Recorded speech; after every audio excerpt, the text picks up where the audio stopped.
আসসালামু আলাইকুম।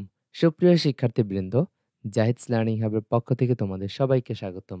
অষ্টম শ্রেণীর বিজ্ঞান বিষয়ের প্রথম অধ্যায় প্রাণীজগতের শ্রেণীবিন্যাসের পৃষ্ঠা নম্বর ১২ এ সৃজনশীল প্রশ্ন ১ এর সম্পূর্ণ প্রশ্নটির উত্তর নিয়ে আজকের এই ভিডিও ক্লাসটিতে আমরা আলোচনা করব। সম্পূর্ণ ভিডিও ক্লাসটি মনোযোগ সহকারে দেখার চেষ্টা করো। সৃজনশীল প্রশ্ন ১ এ দুটি চিত্র আমরা দেখতে পাচ্ছি, পি এবং কিউ। এই দুটি চিত্রকে কেন্দ্র করে আমরা ক থেকে ঘ পর্যন্ত প্রশ্নগুলোর উত্তর দিব।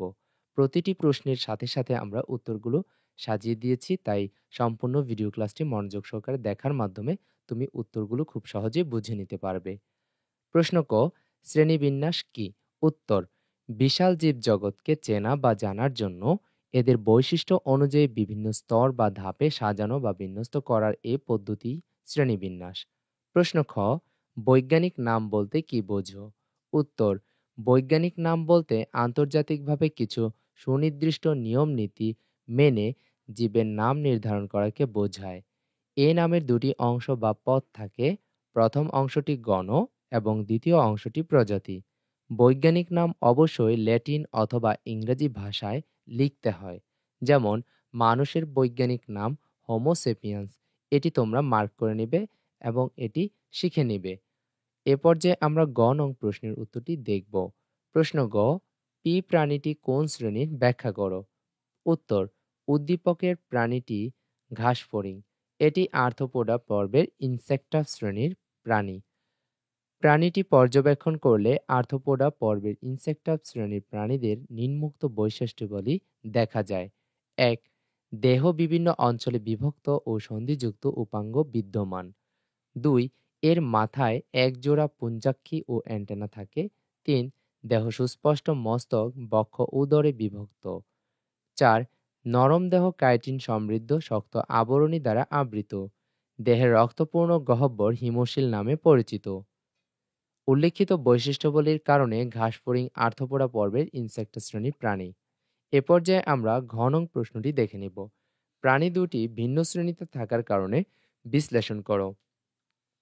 উদ্দীপকের পি ও কিউ চিত্রের প্রাণী দুটি যথাক্রমে ঘাসফড়িং ও পাখি। ঘাসফড়িং আর্থ্রোপোডা পর্বের ইনসেক্টা শ্রেণীর এবং পাখি করডাটা পর্বের পক্ষীকুল এভিস শ্রেণীর প্রাণী। নিচে এই প্রাণী দুটি ভিন্ন শ্রেণীতে থাকার কারণ বিশ্লেষণ করা হলো। ঘাসফড়িংয়ের দেহে মেরুদণ্ড নেই। এর দেহ বিভিন্ন অঞ্চলে বিভক্ত ও সন্ধিযুক্ত উপাঙ্গ বিশিষ্ট। মাথায় পুঞ্জাক্ষী ও অ্যান্টেনা আছে। দেহ আবরণী কাইটিন নির্মিত। দেহের রক্তপূর্ণ গহ্বর হিমোসিল। এসব বৈশিষ্ট্য আর্থ্রোপোডা পর্বের ইনসেক্টা শ্রেণীর প্রাণীদের দেখা যায়। অন্যদিকে পাখির দেহ পালকে আবৃত। সামনের দুটি পা ডানায় ও চোয়াল চঞ্চুতে পরিণত হয়েছে। উড়ার জন্য এর ফুসফুসের সাথে বায়ুথলি রয়েছে। এটি উষ্ণ রক্তে প্রাণী। এর ব্রুনীয় নটোকর্ড মেরুদণ্ডে রূপান্তরিত হয়েছে। এছাড়া এর হাড় শক্ত, হালকা ও ফাঁপা। করডাটা পর্বের পক্ষীকুল এভিস শ্রেণীর প্রাণীদের এসব বৈশিষ্ট্য দেখা যায়। অর্থাৎ পাখি এভিস শ্রেণীর প্রাণী। উপযুক্ত বৈশিষ্ট্যবলীর কারণে ঘাসফড়িং শ্রেণী ও পাখির শ্রেণী ভিন্নতে থাকে। শিক্ষার্থীবৃন্দ, আজকের এই ভিডিও ক্লাসটিতে আমরা সৃজনশীল ১ নং এর সম্পূর্ণ উত্তরগুলো দেখে নেওয়ার চেষ্টা করলাম। সম্পূর্ণ ভিডিও ক্লাসটি মনোযোগ সহকারে দেখার জন্য অসংখ্য ধন্যবাদ। ভিডিও ক্লাসটি কেমন লেগেছে তা কমেন্ট সেকশনে জানাতে ভুলো না যেন। পরবর্তী সেশনে আমরা সৃজনশীল ২ নিয়ে আলোচনা করব। পরবর্তী ক্লাসে তোমাদের সাথে আবার দেখা হবে। ধন্যবাদ সবাইকে।